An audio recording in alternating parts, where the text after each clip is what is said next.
Well, hello, my brothers and sisters, CNC creators, amazing people on the planet, most amazing people on the planet.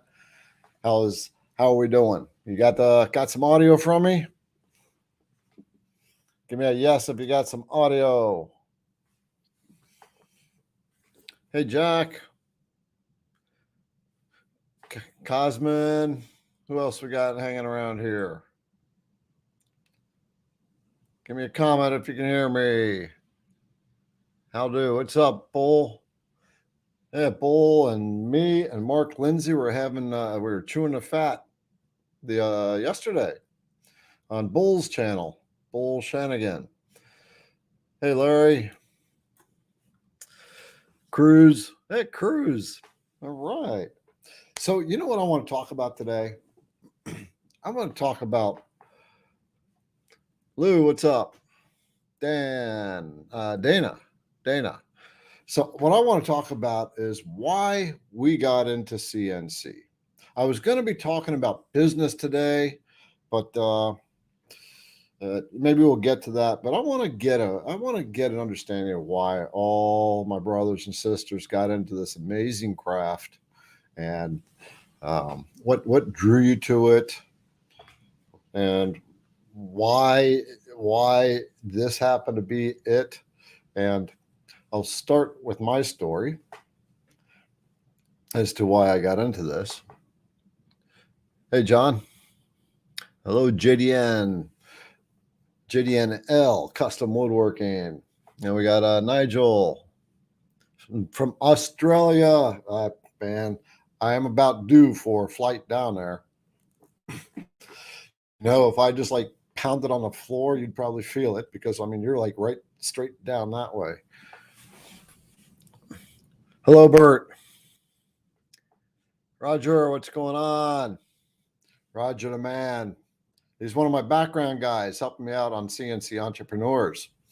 By the way, if you didn't know, we have the CNC Entrepreneurs Facebook group, which is there to teach you how to start a CNC business. That's how I started it, but it's a mixed bag of entrepreneurs and those who are just getting into it. But it's turned into a great group. We've got about 24K members, and I think we're almost hitting 25. I don't know what the numbers are right now. Hi, Brian. Two Elms. So let's dive off the CNC business train for a little bit. Let's talk a little bit about what drove us to CNC routers. I would really like to know what it is. So Jack has started the whole bandwagon. I was going to tell my story, but still saying hello to people. Hi, Keith. So Jack says he's always been into technology. He loves controlling things with a computer. He built an radio-controlled lawnmower. Jack in the shop is one who's turned his long mill into a plasma cutter. So I want to see some more footage of that thing. And I probably want to see how you got that set up because I might like to manipulate mine. However, I have a Phantom CNC coming in about 3 weeks. I would probably be getting it this week. However, I'm getting ready for a trip to Vancouver. So if whoever's up in British Columbia, let me know. Maybe we can catch up and say hi to a CNC brother on the other side of the continent there. And then when I come back, I have to make my drive down to North Carolina to go meet the guys down at Phantom, and then get a trailer and bring it on back. So anybody who's down south that way, make sure you catch me, and maybe we can catch up then as well. So hi Doug, likes working with computers, and wood CNC is the perfect combination. Yep. When you play with wood all your life, and you got that technological drive, that is one of the things that just marries those two things together. One of the things for me, I'm going to go ahead and share my story, and then we'll dive into some of the things that bring you guys in. And I'm going to give you a little bit of a backstory here. So I was in CNC many years ago for about 20 years, and then at 40 years old, I decided I didn't want to work for an hourly job anymore. So I went back to college and got my engineering degree about 20 years too late, but very happy that I did, and did that for about 20 years. Not quite 20, but in let's see, I was 47 when my wife Barbara got cancer. She got ovarian cancer, and so it was a 3-year battle with that. And then in 2011, October 27th at 5:15 a.m., she passed away. and and it was kind of interesting because we had this huge circle of friends, And when she passed away, it was like that friendship got split right down the middle. And I had people that were like just with me. Garrett, we're with you, and then there was the other side that was.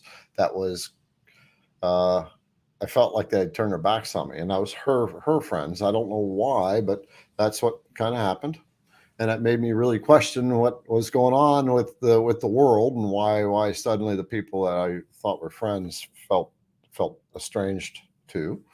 And that set me on a journey to do the stuff that I really wanted to do that I'd put off all my life, the traveling and adventure. So I went out and I quit my job several times and went and traveled out west and drove my Jeep up into the mountains. And I'd live up in the mountains. I hiked the Pacific Crest Trail. I was your car bum. I was probably, you could probably call me what do you call them? Gypsy. I didn't look like a gypsy, but I guess I lived a gypsy lifestyle, and it was great. I did more stuff in 7 years than most people do in an entire lifetime. And I went to Germany, went to Japan, went to all kinds of places. But after that was done, there was kind of, well, what am I going to do now? What I had no idea what I was going to do next. And so, but I knew I wasn't an engineer anymore. But that's all I knew. So I went back to engineering, and I got really depressed because I knew there was some other calling that I had, but I didn't know what it was. And so I felt like there was nothing else. And I don't want to say suicidal, but I would get thoughts of putting a pistol to my head. And one day I did pick my pistol up and I pointed it at my head. And I thought, I've got a choice here. And the funny thing, I was too much of a coward to pull the trigger, right? But I had the choice of doing that or figuring it out. And it's funny, despite the people that I had had in my circle that had still fallen to that point. And I made a decision then I was going to figure it out. And it took about a year before I found my first real mentor. And I've been with that mentor ever since for the last 3 years, because I needed someone to show me the journey, right? What I needed, what I didn't know, so I went through some very challenging learning. A mentor that didn't take any shit, didn't take any excuses. He said, no victims and no opinions of all things. I said, but I got opinions. I got good ideas. And he said, well, you want my income, don't you? And I said, well, yeah. And he said, well, I don't want your income or your lifestyle or the way you feel. So I don't want your opinion. Okay, boss, you said it. And so I studied under him for about a year. And then one day I started to think of the word wealth. And I don't know why. Wealth. And then I went down to the craft store and bought the letters wealth. And I still have it. It's hanging around here somewhere. Here it is. Wait a minute. So I bought these white letters from Michael's, and I put them on the board, and I'm just staring at it, but I'm looking at it. I'm going, these letters look like shit. Right? They came from Michael's, so they got shipped from the the south part of, I mean, look at the A relative to the E, right? So I can make these things. I can make these things look good. And so that's when I started to do some research, wondering how I was going to cut out these letters. And that's when I came upon my first CNC router, which was a Bob CNC. And so I bought that and I started to play with it, and all my CNC experience came out. My my engineering knowledge and the mentoring that I got. And the foundation of that mentoring that I got was that I have knowledge and skill and the ability to teach, and so he just said, it's just that was the path, right? There had to be a bigger purpose than what I wanted in life, right? All the things I wanted in life were done. There had to be something else, and I had to find it. And this is what it's turned into be is teaching CNC uh, from the ground all the way up. And because my mentor has been training me business for business, and I'm still under the mentorship, and I will always be under the mentorship. And by the way, my mentor is 40 years old, right? So age isn't an issue. It's what's up here and how we see the world. So now I have my purpose, and that is helping you and those that have come down to that low spot in life. Like it happens a lot for those of us when we get towards retirement. There's some anxiety starts to set up, right? Because we're going to be leaving the workforce. When we retire, suddenly the things that mattered, that we cared about, weren't there anymore, and so we had to find something else, and that when we don't know what it is, it kind of sends us downhill. And so that's part of the journey of another stage in life. And then um, and then we start searching, and then we find something like this amazing space of CNC. And so anybody who's out there looking, right, and searching for their that thing that they feel good about, it comes from the heart. That's what I stand for. It's all about the heart and what gives us passion and purpose, and how can we serve others.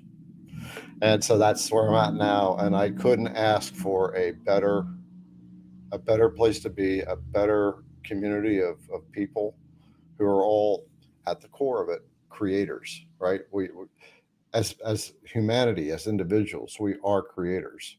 And I view it like this: we are a creation of a creator, and so in the likeness of the creator, therefore we are creators too, right? And this is how we end up creating. So that is my view. That's where I'm at. I am fulfilled, and now my mission is set to teach those who are looking, to give them that resource, which is not just a CNC, but an amazing community of people who are all on the same path and same journey. So that is my story. So let's look at all the comments that have been running by. Rise and shine. Hello, Kate. Let's see. I got a guy like that. Mental health is important, and that is divine intervention. Yes. Hi, Andrew.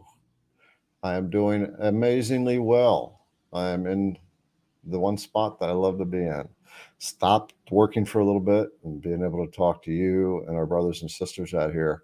Eric is, I'm a hospice chaplain and needed a hobby to detach from the nature of work. Thanks for sharing your story. Yeah, Eric, I absolutely appreciate that.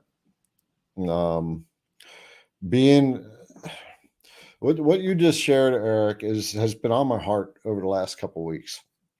So I'm not sure what kind of triggered it, but so I was in the fire service, and I was in EMS,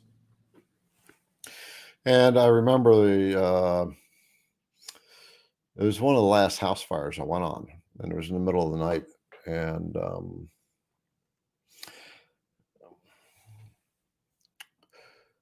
the call went out, and it said possible child trapped in a burning house, and I lived right across the street. So it was volunteer fire department. I lived right across the street.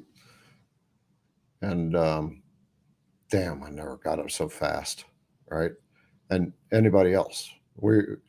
I was the engineer on the truck, which meant I was taking the first truck out, driving it, and so I had everything started up, and we were out the door in no time flat. And when we got down to that house, the chief was already down there, and the assistant chief, and he stopped my truck. Told me to stop where he had me stop at. And it's one of those situations when the house was on fire.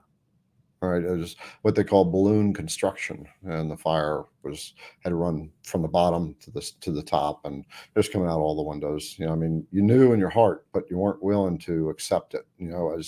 As someone who's in the service, and it doesn't matter what service, right? Law enforcement, EMS, fire, and military is you don't question, you just do, and no. We lost Katie that night. We lost a little 4-year-old girl. But so Eric, that just kind of reminded me again about that, and it's led me to make a decision in IDC Woodcraft that I am going to impose a permanent discount for those who have served in those services, military, fire, police, or EMS. So I will be making that announcement soon, and I'm not sure why this came on my heart now. I just remembered what I served, and maybe I think it. What it stemmed from an email I got from someone. I can tell you exactly what triggered this. I got an email from Harold, and I ended up talking to him on the phone. And he's one of our brothers who was in the service and struggled with PTSD. And I asked him if I could interview him for a video, and he said yes. But and he struggled with it most of his life, and therapy wasn't helping, pills weren't helping, and his email said that I showed him something that was more effective than all the medicine and therapy ever had, and he regained something that he had lost. Right. So I think that was the thing that triggered that whole stream of that. So anyway, yeah. Thanks, Eric, for what you do, because your job is important. Being there, it's very challenging. So I want to scroll back a little bit, and Jackie likes making things. Bert, the story is compelling and inspiring, and your spirit and humility is real, and we are all grateful for your persevering. Thank you, because sometimes perseverance is hard, but that's the way it is, right? When we drive into things, that's why when we create things on a CNC machine, and especially when we're brand new and we want to throw that machine out the window because it's not working right and we don't get it, right? And then but we have to keep going. That's our nature, right? And when we get into this, it's because that inner drive is there. Hey Joe, what's going on, man? Andrew, amazing us little creators created by a loving creator. Yep, absolutely. Pat, thanks for inspiration. Just what I needed to hear for the situation I'm in. Good. That's why stories are important. And it's a lot of times we are afraid to share our stories. And but those stories, what we've been through and what we have come out of on the other side of the stories, they make a difference. They make a difference. Eric. So Eric said, my kid told me to buy one as he was going to learn about it in school and could show you how to use it. The machine arrived, you learn together. Woodworking became a great hobby to take your mind off the day-to-day. Yes, absolutely. Yeah, it's the day-to-day routine that can we have to be alive all the time, right? And if we lose that, then we're just mulling through the cog or on the hamster wheel and just doing, and it's not that. Life's better than that. Lou, you've been woodworking since you were 12 years old and retired. Real Seal Carpenter and Red Seal Millwright. So I haven't heard of the Red Seal. Turned 65 this year, building your dream workshop. Yes, I love it when I hear people drilling their dream workshop. You have a captive audience, living on an island. Hey, island, now you're talking, brother. John started woodworking in junior high school, been doing it ever since. Last 65 years, but I wanted to make parts for car restoration. Yeah, you know what? There's one of our brothers out there. He started, Jeff. He just wanted to make his mother had passed away, and he wanted to make a set of speakers for his dad that had some carvings in it that would be for his mom. And now Jeff is just like insanely into it. It's a great. He's always sending me pictures and messages, and he sent me this in the mail.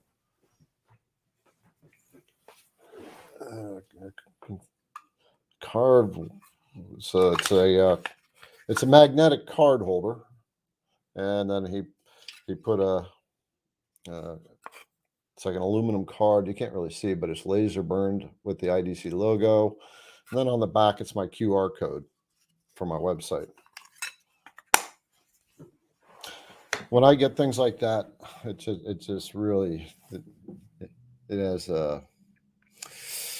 really moves me. So when Lou, when I'm in Vancouver, look to the west. I mean, a 3-mile swim. Are you kidding me? Well, then while I'm there, send me an email. I will be quite busy with the. So you see this thing behind me. If you've been on the channel for a while, it's the Dragon 100. It's a business advisory group. It's quite difficult to get into. And so it's going to be up there for an event there. And that, my friend, okay, I'm going to talk to you about business now. We are going to talk about business for a moment. Because the one thing that many of our creators want to get into business. And not all of them, but maybe what I'm about to share will can be applied not just in your business journey, your business ambitions, but also in your personal ambitions as well. This is something I carved when I was finally accepted into Dragon 100. They have awards for Dragon of the Year. So we're all called dragons. And so we call each other dragons, right? It's a title, right? It's like we're CNC creators, or we're CNCers, right? We're CNC brothers and sisters. And so we're part of a collective, right? And so the minute I wasn't even accepted when I made that. And what that is I made the award that I'm going to receive at the end of this year, or whenever they do their next award thing, which is Dragon of the Year, right? Which is the rarest one you can get. And the whole reason I made that is when you want to create a business, most people start from the standpoint of where they're at, right? Instead of starting from the standpoint of where they want to be. So what I mean by that is, if you want to have a CNC business and have a successful CNC business, you have to create the idea in your mind of what that business is going to look like a year down the road, or 3 years down the road, or 5 years down the road. Usually 3 years is the good number to target, because it's just kind of funny if you give yourself too lofty of a goal in a course of a year, then when you don't hit that goal in the first year, it's kind of a letdown. And the reason we don't hit that goal is because we're on such a steep learning curve that a lot of the foundation is being built, and we don't get to where we thought we could get to, because we dreamed a little bit bigger than we probably should have for the first year. But the idea is to create, not to do it in such a way that you come from the standpoint of where you want that business to be at. And that's how you make the decisions in your business. So if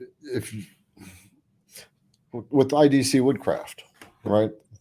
The I think most know what my ambition is to be the most recognized CNC router bit company on the planet in the home CNC space, right? And that's just, it's not inside. It's not a question. It's not, can I get there? It's, I'm already there.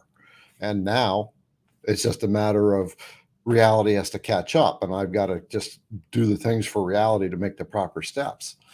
Right. So it's a huge ambition, but I've got time. I'll be there because I'm going to outwork and outperform, whatever it's going to take to get there.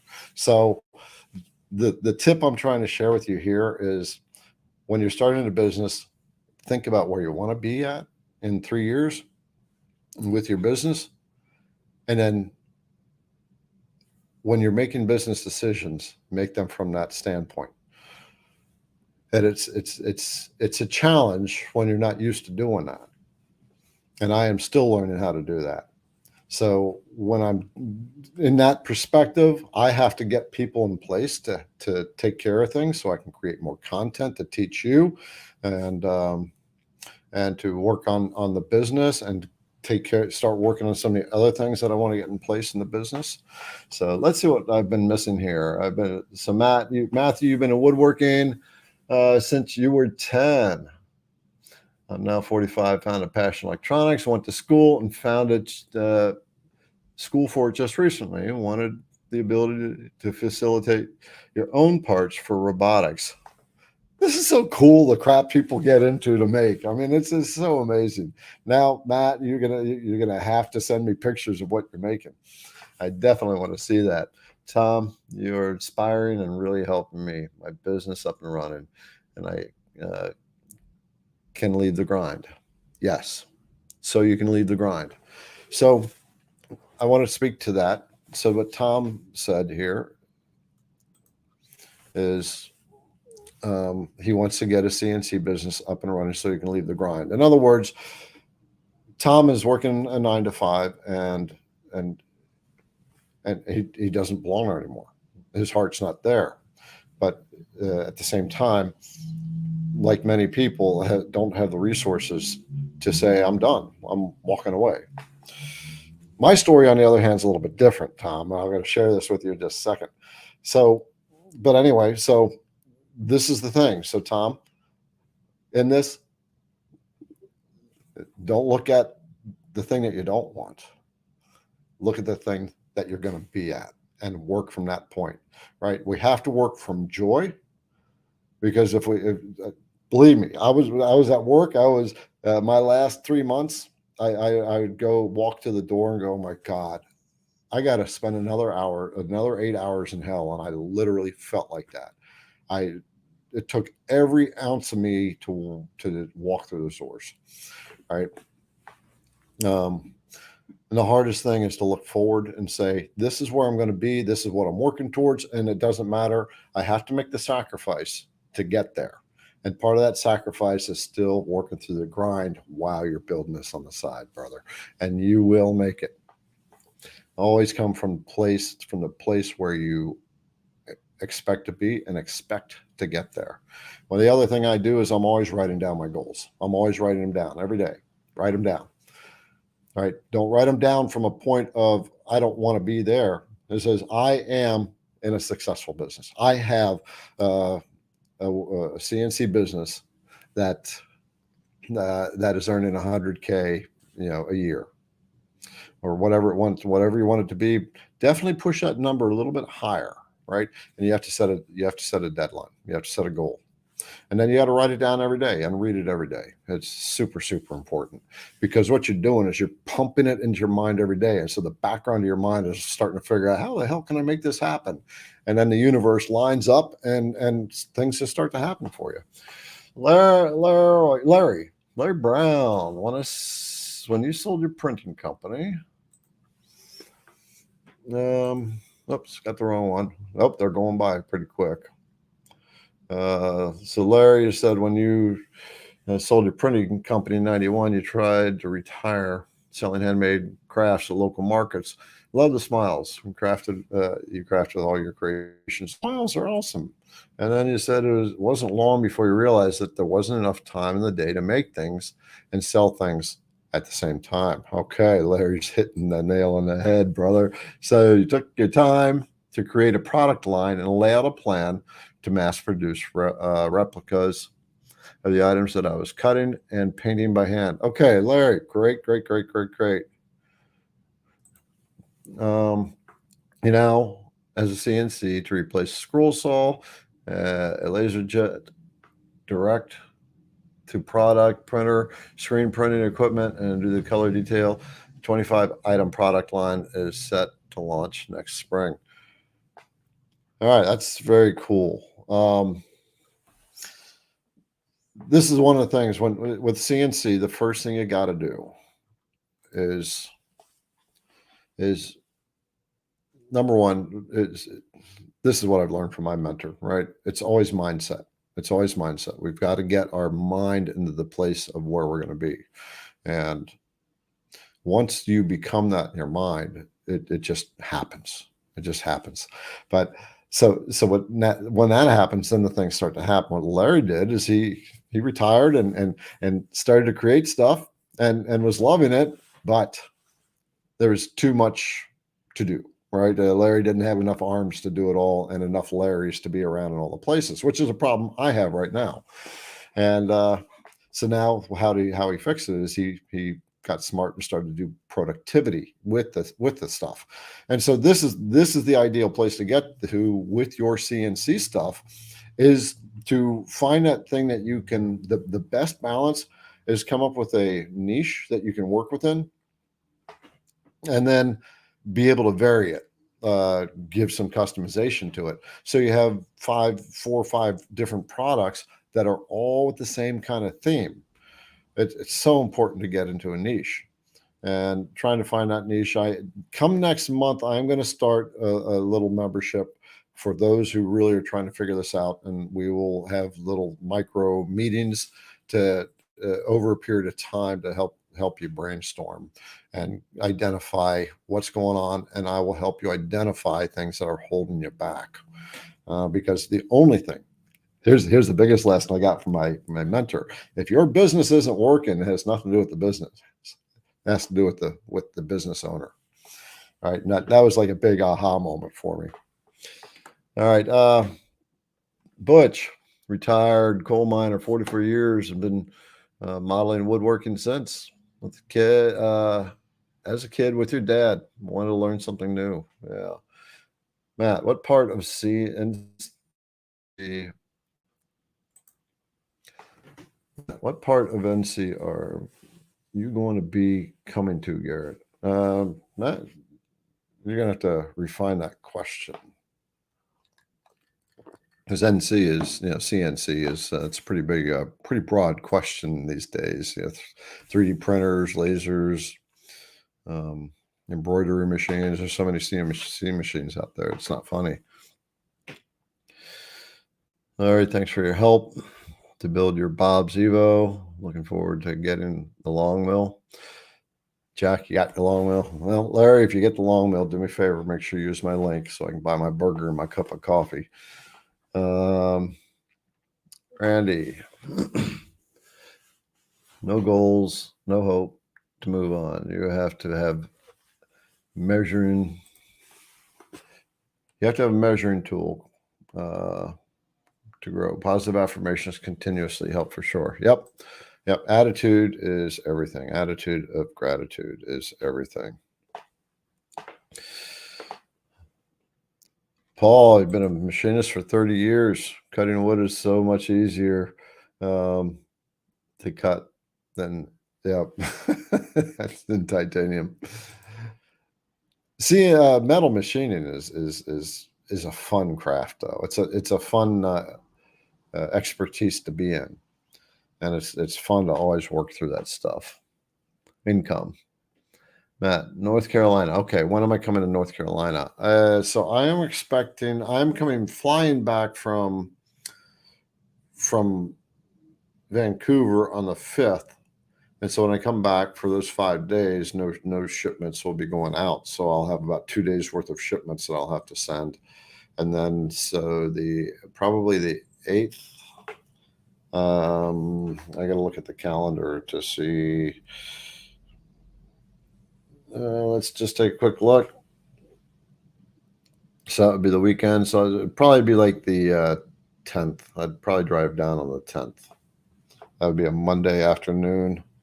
So probably Tuesday morning, because it's about a 10,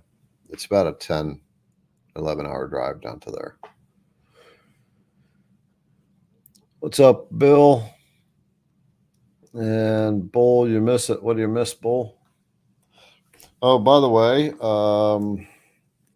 just so you know, first of all, the long 1/4 inch downcut end mills are now back in stock. So these have 1 3/4 inch depth of cut. So I've got those now back in stock. And for the the hog bit, the roughing bit, you can't really see the detail on it. I'll have to learn how to screen share here. But the hogging bit, I've been getting some pretty serious feedback on that thing, where people have been saying it's cut their cutting times in half and in thirds. So the hog is pretty serious. I'm going to see if I can bring a picture up of it. Just have to get over to where it's at in my computer. It's way down in my directory tree with all the router bits under specialty bits. Yep, there it is. Let's see if I can bring this up. Okay. And let's see if I can share my screen. Share screen, share screen. What am I going to share? Okay, let's share, and then I think the hog will come up. So there is the hog, the roughing bit.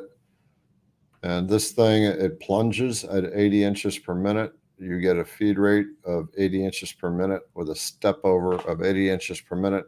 And when you plunge, your pass depth, or depth per pass, is 3/4 of an inch. And I still have not been able to find the when I get bits and I test them out first, I always make sure I drive them until I break them, and I haven't been able to break it yet. So, Bill, let's see. So Dana, good to hear that the long bit is in. You broke yours. User machine error, but cut great. Good. Well, I got them. Put the order in. I'll get it out to you tomorrow morning. And I got a couple of other specials that are now in house, but I've not made any announcements on them yet. Although I have distributed a couple, and I'm getting very good feedback at this point on them. So, okay. One of the things with business is trying to find a niche, right? If you have an idea of a niche, the one thing business CNC owners, not just CNC, but any business, that they make a mistake on is they do things from their own perspective. And I see a lot of CNC creators doing that. I like this, I'm going to make this. And they start to make them and they don't sell them. And the reason is because they haven't come from the customer's perspective. All business is about the customer. And so you want to know what the customer wants and why they want them. And so once you get an idea of a niche, you need to go find those people that are going to buy it and talk to them, ask them what they want, why do they want it. And when you do that, you'll get insights that you probably didn't even think of, because in business, we simply can't come from our own filters. I got a YouTube comment today from someone. They said, I always seem to have videos that they need to watch, right? And it's because it's very intentional, because I make videos that people are asking for. I don't make the ones I think I want to make. I make the ones that they ask for. Like the next one, I'm going to start working on this tomorrow, or the next day, is the one to make the bowl on the long mill. So finally, I got the bowl design done. I got some refinement to do to it to get some design into it, but the core bowl is done. Randy, let's see, Garrett, have I ever used a PWN bit setter? So PWN bit setter gig or jig. So what do you mean by PWN? One of the things that I want to inventory, though, on that note, is I want to inventory collars, so that you can have all your bits preset, and the collar would clamp around the bit, and you slip that bit up, it'll just butt up against the router nut, and then you can set all your collar depths, and so you can set most of your bits all the same height, so you don't have to reset your Z when you switch bits. All right, so Arnold, thank you. Love the videos. Justin, do you think you'll start carrying a larger thing? Yes, absolutely. So I am now working with my tool company, one of my tool companies, to make we're going into 1/2-inch diameter tooling. So I'm going to be working with the first 1/2-inch diameter. It's going to be 4 different tools. It's going to be a down cutter, an up cutter, a compression, and a roughing bit, a hogging bit. The one thing I'm just trying to get clear on that now is I want to make sure of the flute lengths that people will be looking for in that. So that's what I'm balancing out right now. I want to make sure I get the proper flute lengths that are going to serve. So if you're in if you're going to be working with that with a 1/2-inch collet, then send me an email. Tell me the sizes that you're looking for as far as flute lengths on those size bits. So those are going to be the 4 that I'm going to start with: up shear, down shear, compression, and a chip breaker. And I'm not sure of a chip breaker yet. I want to find out and see what people think, if that's what they want. That's a lot of material to remove. So Jack came from power line construction background. My lineman hand saws are doing well. So Jack is, you think he'll stay in lineman products. So Jack has found an amazing, interesting micro niche where he is serving a group of people that we don't even think of. The people who are putting your power lines up.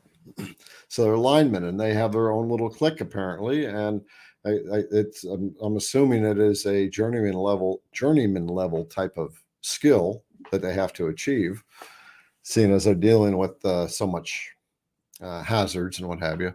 So anyway, Jack takes hand saws and on his plasma cutter, and he cuts out lineman things.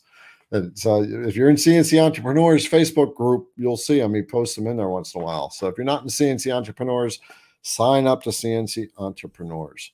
And I'll try to remember to write that into it should be in the defaults of the comments below the video, the YouTube channel at least.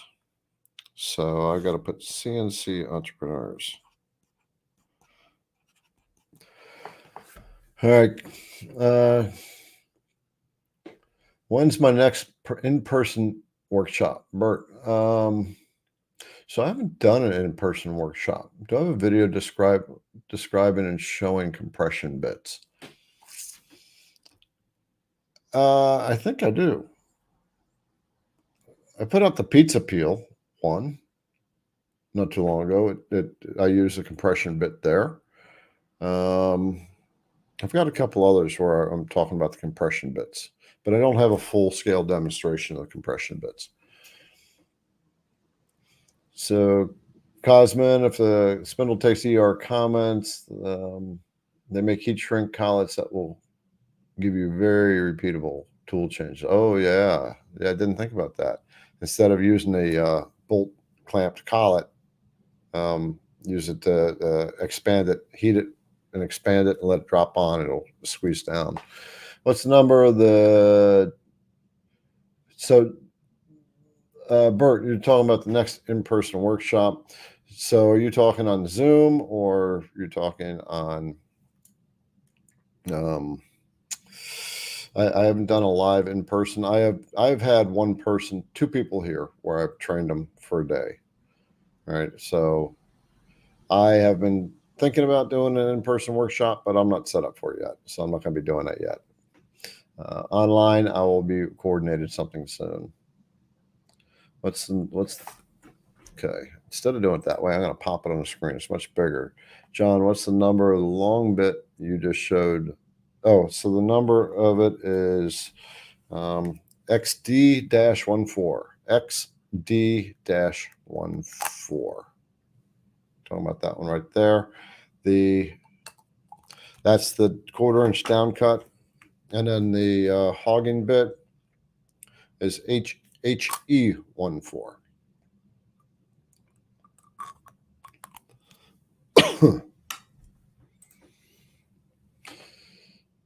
And so William said, you saw a couple stood outside a popular store and watched what was the most popular item being bought. So Bill said he stood out. So this is about trying to understand what people are buying. Watch what most popular item that was being bought from the store, and they identified it and started from there.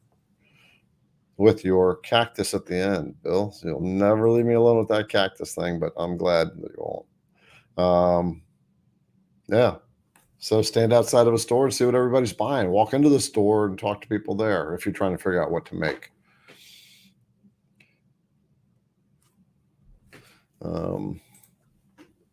Justin, good to hear. I've had a serious machine and even been fixturing and utilized FH breaker to its potential. Larger chip loads can lift your work right off the table. Yes, you aren't kidding. Yes, you do have to have a serious machine to have better fixturing to have a 1/2 inch chip breaker. So I haven't decided on the 1/2 inch chip breaker yet. And have I thought of making foam cutting bits? No. No, I won't. I haven't seen a demand for that. So that's the other thing in business, right? Let the market will always tell you, right? So when you're in business, there's one thing to take note of is the market will always tell you if they want your product or not. So if you're making stuff and they're not buying it, then the market, it's not a good result or a bad result. It's just the market's telling you, okay, that's not a product that they want, at least not in the market that you're in. It may be a good product for some other market. When it comes to business, you don't make your own stuff. Don't make what you think you want to make. Do your market research. So in this comment, am I going to make foam cutting bits? There's no demand for it. So until I see a demand for it, then I'll consider it. So that's good. It's a good question. Thank you, Lee, for bringing that up to trigger that. This is such a foundational element when it comes to business, is let the market tell you what they want. See, Doug, hey, Doug and Jack, you need to be talking to Doug. He's been a lineman PNW for 25 years. He loves it. So he's been seeing the stuff that you make. And okay, so Randy, using compression bits about 75% of your products. You love them. Yeah, compression bits are good. What else we have? Okay, so 2Elm. Been in furniture sales manager for 20 years, and so many customers ask for special custom products, charcuterie boards, and to desks. So here he is now. Thin threads of life. This is an interesting thing. So in this business. So you worked in a furniture store. He saw a demand, and I guess when you left it, that you started to make your stuff. But this is just another angle you can go to in your business. I never would have thought to go to a furniture store and talk to furniture store owners and say, what else are your customers asking that maybe you can create and make for them? And it'd be, they would buy it from you, or and then it would go on from there, and they would sell it as what they call upsells for their other things. When people are buying something, here's another thing. When people are buying something, that's the best time to upsell or to cross sell, right? Because they're in the spending mood. They're having fun. So Jack, you're still working in the furniture store. Well, hopefully you're moving your products through the furniture store. If those customers are asking for it, by golly, be making it. So I had another little tip here I wanted to write down. Okay. So once you identify what people are wanting, you need to start making some things and getting eyes on you. In the world we're in today, you have to get eyes on you, and the easiest way to get eyes on you is social media. Facebook, YouTube, Instagram. I'm not so big on Instagram or TikTok. Most of the people who I help, they're either in Facebook or on YouTube. So I don't put a lot of effort in those, but I will. One of the voids that I have to fill in my business is someone who can take my stuff and edit it out and bring it down in little chunks so I can throw it into TikTok and Instagram. After all, you have to get eyes on you if you want to grow your business. So no matter what you make, you've got to get your stuff out there. And when I hear some of our creators say they refuse to get on Facebook because they don't like it, it's not business. That's not prudent business, right? It's the way we do business today. It's the way business works today. I was mentoring someone the other day, and he was saying, I don't really feel like doing this. What he was going to be, I told him to post something, and he said he didn't really think it was professional. And I told him I didn't give a fuck, right? It doesn't matter what you think. It's what the market wants to see, right? And if you're always gearing yourself to the market and what they're looking for, you cannot fail. So that's really, really important. Chuck, what's going on? Barber for 30 years. Wanted to expand your creative side. Now clients come to you for many, many items and gifts. That's because we make stuff. We make cool stuff. And it gets the imagination running in them when they see you can do anything that your machine is capable of and your skill level is capable of. And it doesn't have to be that high with a CNC machine to start selling stuff. And then you get the eyes on it, and people it makes them start to think. I had somebody bring me two cabinet doors. I haven't cut them yet because I haven't got my laser fired up yet. That's not going to happen until October. But they wanted little holes cut in the cabinet doors because they're Indians, right? They're Eastern Indians. The greatest people on the planet. I love those guys, right? They make some awesome food, but they have their shrines, right? Because they're Hindu, and they like to put their little shrines in the cabinet, and they want to be able to see them. And so they wanted me to cut holes in their cabinet. It's like kitchen cabinet doors, because they know that this is what I do. All right. So Tim, let's see, to answer your question, I am a nerd for tools. Build a Bob Z4, been playing a bit, learning it mostly from me and Mark Lindsay. Yeah. There are our little Bull Shanigan. So you want to join another Facebook group. One of the other people that can help you in your Vectric journeys is Bull Shanigan, and he started the Facebook group called The Make. So I would suggest that you find that Facebook group and sign up. Bull is actually better at Vectric than I am, right? But that's okay. So and he teaches it, right? So he'll do one-on-ones with you as well. So you want to join into his Facebook group. Lazio, did you guys see the hello fell on Facebook?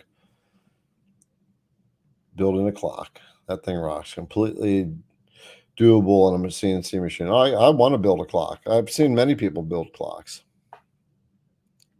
I don't remember seeing a clock that was. It must have been in the CNC Entrepreneurs group. Was it that one with the moon shape on it?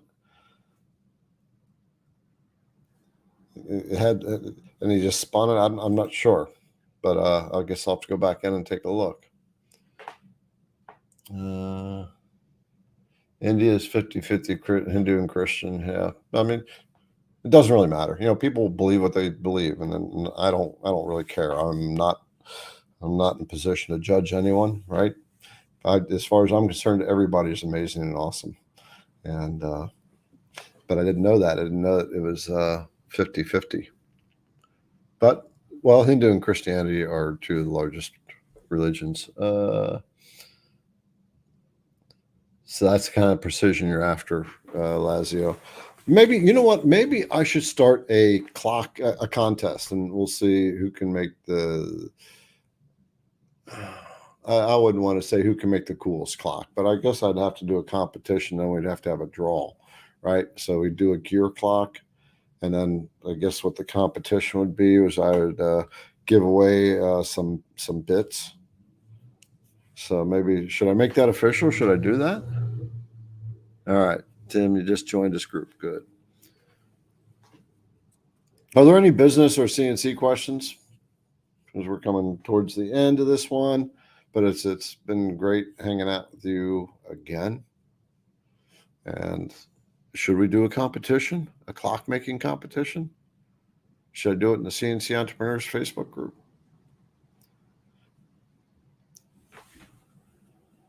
Electric or wind up? I don't know. I'll let you guys call it. All right. Should I do a project competition, or should I do the since all about business, should it be a business competition? I think it's powered with drop weights like a grandfather clock. There's a kind of a perpetual motion machine out there, which doesn't truly exist, but have you ever seen the marble that goes down the tray and the magnet pushes it and it comes back up into the tray and goes back down? That would be a cool way to run a clock. But so any other business questions? So Jack is saying, are you saying, yeah, we should do it?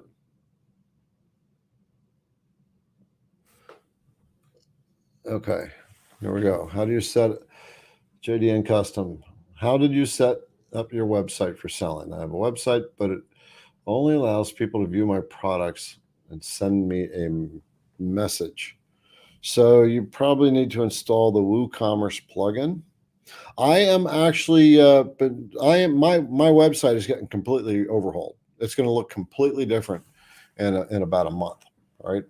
And I've been working with this guy, and we started talking, and I said there are CNC brothers and sisters out there who want to start a business, but many of them don't know how to do the website stuff, and I said, can we set something up? And so we are talking now to set up a core website where you would buy the URL, he would get it set up, and then all you have is the monthly fee of maintenance, keeping the site running, and then if you need some changes, I guess you work with him. We're still refining those details, but he's done really good. You can go to riseandshinewoodssigns.com. That's one of our CNC sisters. riseandshinewoodssigns.com. And you'll see the kind of site that he puts together. All right. Well, I will have to start thinking about how to set this competition up. Then clock would be definitely cool. Definitely cool. Tim said, "Yeah, it might get you off your butt. You just bought a 24-hour movement, so you didn't have a 24-hour movement, right? You bought one, right?" So anyway, back to the custom. How do you set it up? So you probably want to install a WooCommerce plugin. It's WooCommerce is free. At the free level, you don't have a lot of power, but at least you'll be able to buy.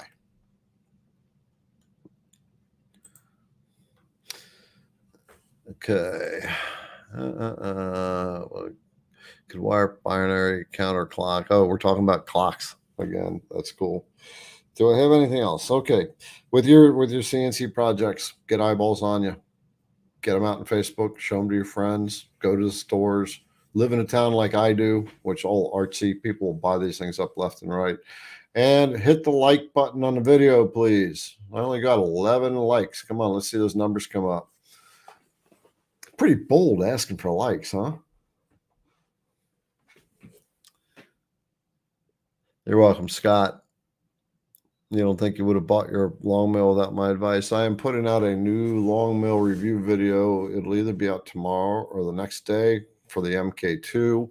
And behind that, I got the long mill 30 by 48 spoil board done. I just have to get that all packaged up so you can get it. And then it's the bull video. So just with that and my business trips, my time is jam packed. Plus all the back end business stuff. You're welcome, Boar. What's this one? Okay, so Michelle Parsons. ZenCat is another free shopping cart plugin. Okay, I've never heard of it. Okay, well, it is time to check out, and it's been fun hanging with you, my CNC brother and sisters again. And this is every Wednesday now. And I'm trying to find a good strategy for this, so it can always be education as well as us hanging out. Now, here come all the questions now. Okay. How many products should you have ready before you start marketing them? Two. Don't build up a supply until you know there's a demand.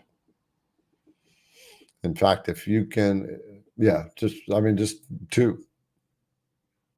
Okay, then Lazio, I'm curious if the long mill MK2 will be with the extruded rails, will have problems with sawdust buildup. I have never had problem with sawdust buildup on it. You know, the MK1 basically has the same thing. It's with the angled extruded angle video. So I haven't had any problem with it. Who'd like to see more stuff working with tapered ball nose bits? You would, okay. Your next rabbit hole to go down, tapered ball nose. Yeah, I got to do some 3D stuff. So let you in on a little secret. When I get my Phantom, and after I get warmed up to it, and me and my Phantom are girlfriend and boyfriend, the project I'm going to make is a big brass dragon. Literally, it's going to be about 3 feet, and I'm going to do it out of brass. And I'm going to mount it on a board, and it's so it's going to be 3-dimensional, 2.5D, like halfway through the dragon. So that's going to be a big major project, and that's going to be where I'm going to teach everybody about brass. Jax pays about $89 a year for WebStarts e-commerce. There's many. So, I mean, but when you don't know, you don't know. I use WooCommerce. You got the other one. We got WebStarts e-commerce.